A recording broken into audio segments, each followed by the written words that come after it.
Part two of the day I found out that my brother passed. So after the news had broke out and everything, I had finally mustered up the courage to go ahead and pack up and be with my family. Um, I'm gonna be honest. Viewing his body had to be one of the hardest things.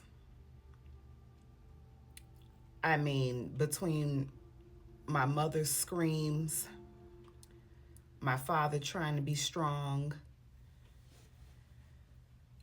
trying to, me being the eldest, trying to be there for my family and not show that I'm in pain. As soon as I saw his body wrapped in the plastic, I lost it. I literally just ran out of the room. I felt my throat closing up. I felt my chest tightening. I was on the verge of a panic attack.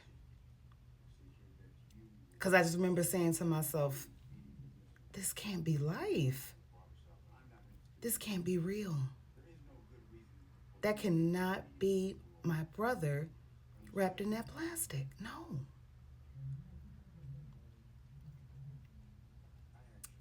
Just seeing that alone is just traumatizing.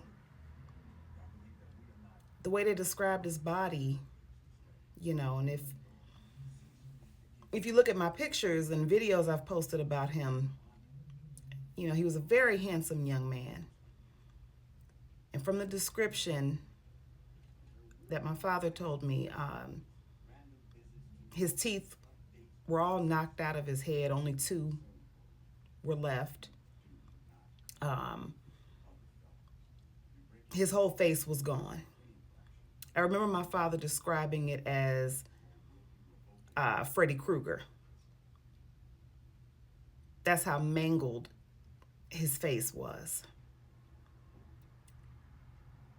It was very gruesome. And I thought I was strong enough to actually go in there, but like I said, I couldn't handle it. Then comes the funeral. I wasn't even allowed to grieve, I'm just going to tell you. Uh, I was chastised by my aunt the entire time of the funeral about recording and taking pictures and doing this and treating this like this is some type of red carpet event, if you will. Like, why would I want to take pictures of my brother's casket? Why would I want to do that?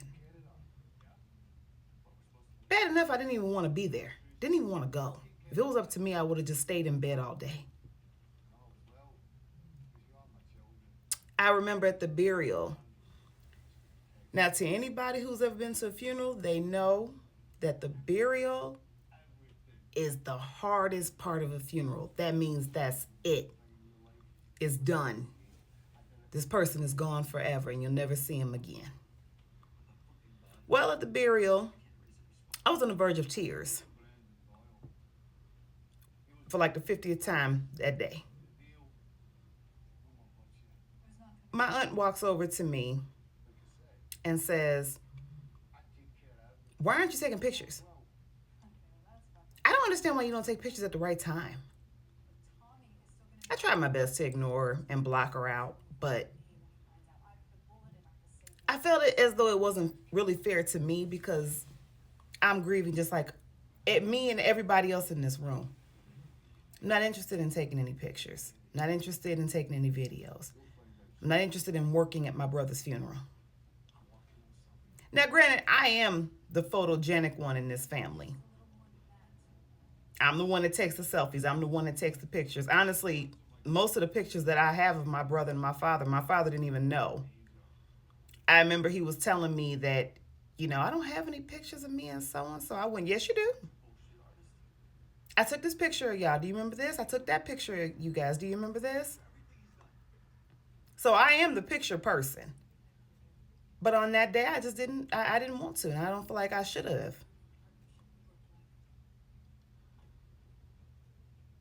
Death is a tragic thing. It changes you. It brings out a side of you that you didn't know existed.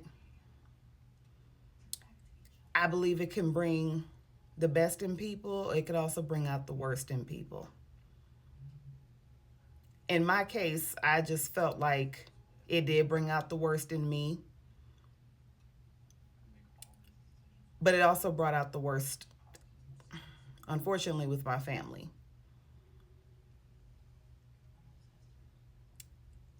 Because, it's so hard to describe when you lose someone in the family that was that young. Not really much you can, you know, not a lot of healing you can do.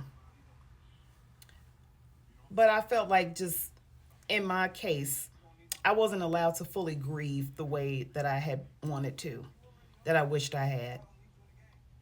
I didn't get to, in my mind, I didn't feel like I gave my brother a proper goodbye because I was, at that point, I was so upset about the way I was being treated about not taking pictures that somehow I got distracted from because of the point of why I was there to say goodbye to my brother. Going to a cemetery for the rest of my life to visit my brother will never sit well with me. And I know he wouldn't want me angry, he wouldn't want me sad, he wouldn't want me depressed. He would want me to live my life. But a part of me feels like if I live my life, then living my life to the fullest scares me because if I live my life to the fullest the way I deserve, then a part of me is losing my brother's memory. That somehow, some way I've forgotten about him. I don't want to feel like that. I don't want to ever forget the kind of person that my brother was and what he represented in this world because he was a very important person. He touched so many lives, brought so much light.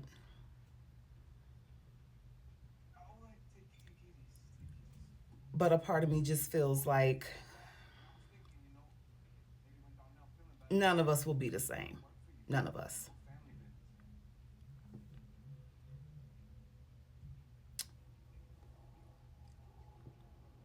I'll be back soon with part three of what it's like in my day to day after losing a sibling.